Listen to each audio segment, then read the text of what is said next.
This is Thoughts Become Things. With each episode, we'll help you reach the highest creative potential that God has for you. With your host, a teacher, life coach, a dream coach, and motivational speaker, Jeremy Lopez.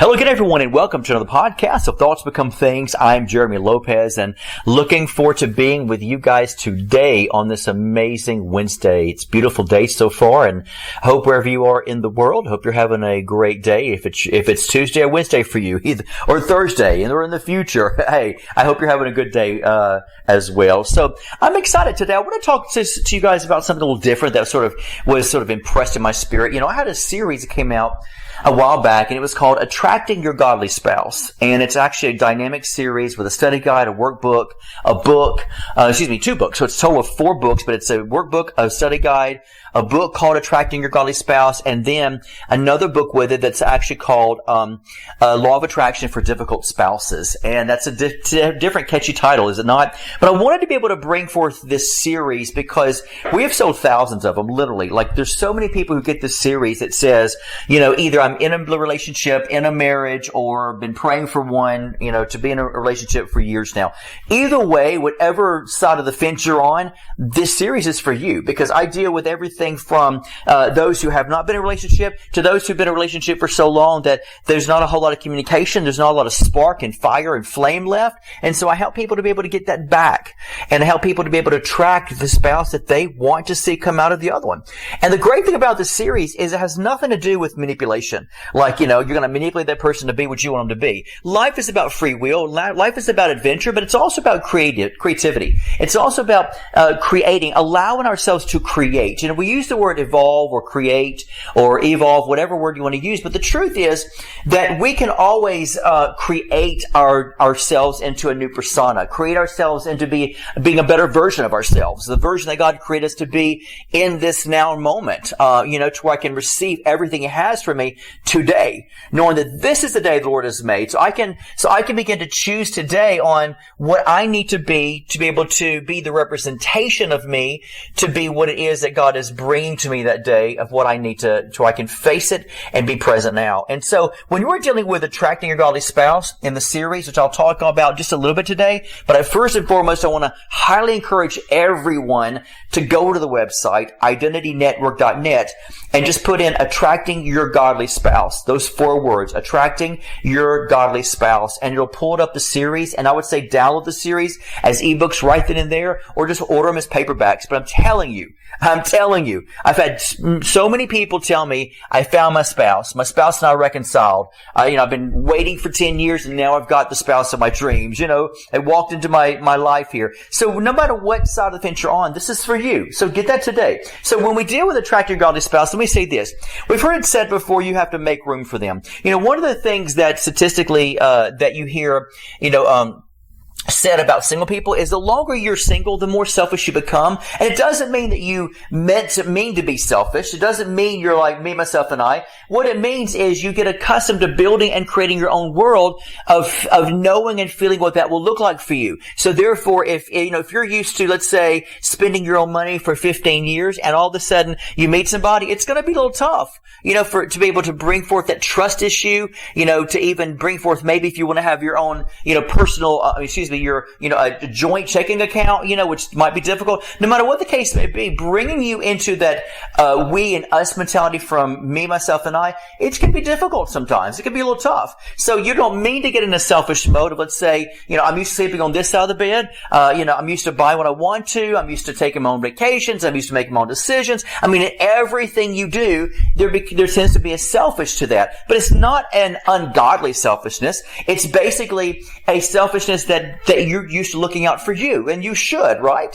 But on the other hand, though, it can be in a place where it's sabotaging you and your future relationship. So first and foremost, I would say you have to begin to dive into the subconscious part of you and reconcile to yourself the us and the we back into play within your mind, within your conversation, within everything you do, in order to truly, like a magnet, attract the spouse that God has promised you to have. in your life. If you don't, then you know what? You will remain single because you will sabotage yourself, not recognizing and really realizing exactly that you're doing it because you're too busy focused on you when you think you're giving sort of this energy over and this presence over to wanting somebody else. But the truth is, there's a difference between, oh, I want to be with somebody, I don't want to be alone, I don't want to be alone, versus what your actions are really speaking. So your heart or your mind can say, man, I'm aching, I'm in pain, I want to be with somebody, I'm tired of living alone. But yet your actions can speak something else. And that's what the Bible says is, it's considered double-minded, unstable in all their ways, because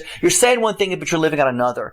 And once again, it's not the fact that one of the other is right or wrong. It's the fact they're indifferent because you're wanting something, but yet your lifestyle is not conducive to that in which you're wanting or asking for. So you have to begin to, be able to know that what I'm thinking about, what I truly feel like I'm desiring in my mind is also part of my heart. But also, it's going to be a part of my mind to say, now my mind needs to take on a new paradigm to include more than just myself. And so it's easy to say, oh, I want to be with somebody, but your actions are speaking on, this is my side of the bed, whether you consciously or unconsciously realizing it, this is my toothbrush, I got everything neat and organized, and what you're saying without saying it, here's where people miss it. What you're saying without saying it is that this is how I live my life, this is how I do things, this is how I like things. Now remember, your liking does come into play. So if I was to say, for example, for me, I'm very OCD. If I was to sit here and say, I like everything perfect, I want everything this way and that way, well, it does, and I can turn around and say, let's say, for example, if I was, not in a relationship, I could turn around and say, oh, but I want somebody so bad in my life, I don't want to be alone, I want to sleep alone, I want to be married. The truth is, my actions are prophesying something totally different. My actions are saying, but my style of living is saying, this is the way it's going to be. This is the way it better be lived out. And so you have to think about the fact that you don't have to use your mouth to speak words of life and death or even prophetically about what you're desiring, because your actions are actually prophesying in a silent way that's even more potent and stronger than what you say. Because it's not even the fact, let's say, for example, even when we deal with law of attraction, we can say, oh, I want a new car. Oh, I want a new house. But if my actions are not me putting myself into the play that I know God wants me to have a new car, therefore I need to not just think it, but desire it, live out of it, bring my joy into it, bring my expectation into it, and then make myself become the thing as if I already have one, it's never going to manifest, right? So it plays the same type of story in this situation. That if I don't begin to make my actions, my style of living line up with what it is I'm saying that I feel like my heart is really wanting, then I'm never going to get it. And so you could say things such as making extra room in your closet, setting one side of the closet empty, one side of the closet for your own stuff. That's a great start. But prophetic acts are powerful, but prophetic acts that you're doing in the natural, such as clearing out maybe one cabinet for your spouse and the other cabinet you use for yourself, even though you live all by yourself, right? But the key thing is a prophetic act is powerful, but a prophetic act still needs to be able to speak into you. So the very things you're seeing outwardly are the very things that also need to be spoken inwardly to you through what you're seeing and through your actions and what you're implementing. So there's still that alignment, there's still that seeing, and there's still that believing that must come forward. So when we're dealing with attracting a godly spouse, we have to begin to take a look to say, am I mirroring the very thing I'm really wanting? Because I can say, I want a spouse that's friendly.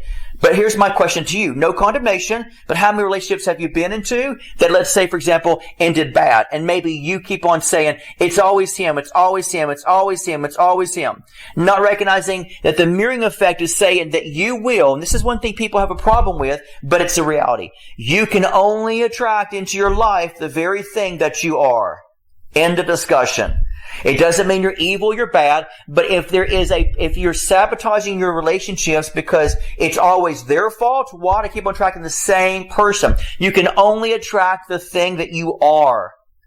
And so that means subconsciously there's bits and pieces of fragmentation that doesn't mean it's manifesting in the way that they're displaying it to you. It does mean they can manifest and go through different avenues. So for example, if I keep on attracting an abusive spouse who keeps on just cussing me out, saying how unworthy I am, I'm only mirroring myself. of how I see myself, how I value myself. Do I talk down to myself? Do I put myself down? I can only get back the very thing how I'm treating myself. That's why the Bible even says, love your neighbor as you love yourself. You can't love your neighbor if you don't love yourself. If you don't love yourself, you can't love your neighbor. So therefore, everything is nothing more universally than a mirroring effect. Well, I'm not talking ugly to them. They're talking ugly to me. Well, great, but are you talking ugly to yourself? What are you thinking behind closed doors? How are you really treating things and people that people don't see? Right? How many things are you manipulating yourself with by how you treat yourself and other people without saying out loud, as if you're not recognizing that you're doing it to the situation, which means you're manipulating yourself, which is even more deadly. So you have to understand through this series that I'm able to help you to see so many factors, and I can give you my word. You will find it in your heart where you will draw the attention to the future spouse or the spouse in your marriage already that's here, how to rekindle that flame, and how to bring forth and magnify the very desires of your heart of how you feel that spouse should be towards you by being that to them. But also, I'm going to give you some techniques of what to do to make it that accelerate. So I'm saying today, go to the website, identitynetwork.net, and when you do, I want you to put in Attracting Your Godly Spouse and download that series. You'll be glad you did, folks. It's powerful, it's authentic, but it will definitely revolutionize your life. And before long, you won't be alone. You'll be with the person you desire to be with. So go do that today. And don't forget, as I close out this podcast, that if you don't like your day, you can change it. You have the power in you to change it. You have the power in you to change situations and circumstances by being what it is you want to see in the earth. God bless you. This has been the Thoughts Become Things podcast with Jeremy Lopez, helping you reach your highest creative potential that God has for you. For more episodes, products, and information on Jeremy, visit www.identitynetwork.net.